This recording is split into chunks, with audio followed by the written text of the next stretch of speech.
Joining me now is Ohio Congressman Michael Rulli. Congressman, good morning. So these trips, correct me if I'm wrong, are going to be paid for by U.S. taxpayers.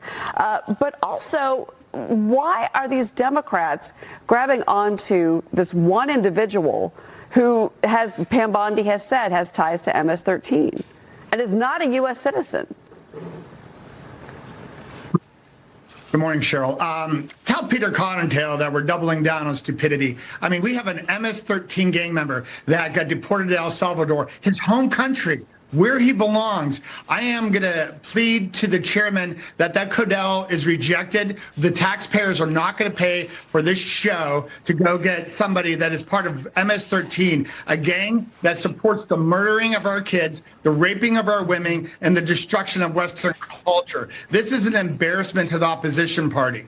Well, I have to point out, Senator Van Hollen obviously knows this very well, that the president didn't even see him. The vice president did, and then told him nothing to see her go back to the U.S.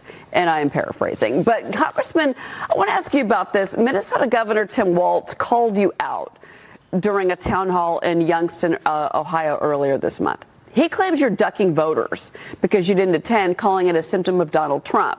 You said you didn't go because it was, quote, a political rally that was funded with Democrat campaign funds. Now, Walz says your decision is going to, quote, bite you in the butt, I guess, while urging the attendees to go get you, Congressman. What is your response to these allegations from Tim Walz against you?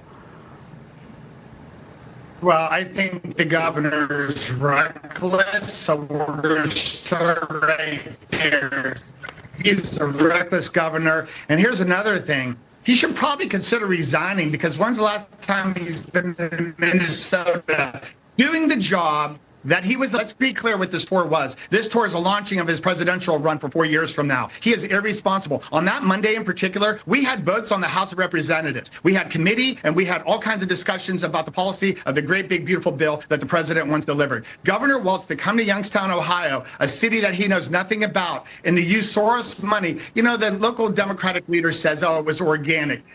Who paid for Istanbul Auditorium, which costs tens of thousands of dollars a night? How was that paid for? Who paid for the apps to organize this? Tim Walz comes into town. He says that we don't meet with our constituents. On any given week, we reach out to over 3,000 of our constituents, whether it's with email, phone calls, or personal meetings. I've been to all 11 counties in the last 2 months, which is what this Congress has been in, and we're taking care of the constituents.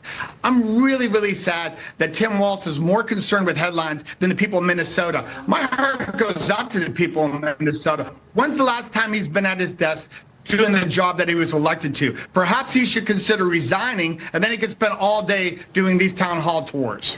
Well, and I think, too, there's a difference between a town hall and a rally, and that has been evident with these quote-unquote town halls that the Democrats have been throwing across the country and organizing. But, you know, you kind of mentioned this a moment ago. I want to get to this. President Trump is considering raising the corporate tax rate and creating a 40% tax bracket for millionaires in order to pay for all of his desired tax cuts, including no taxes on tips, overtime, Social Security. Congressman, is that something that you would support?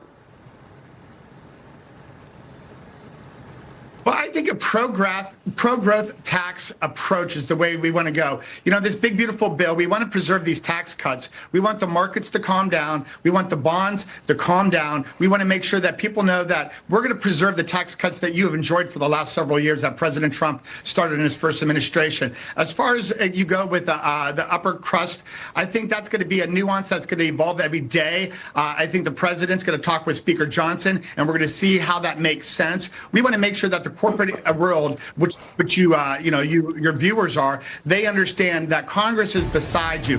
We are going to make sure that this economy is right. We're going to pass this big, beautiful bill. It's going to be okay.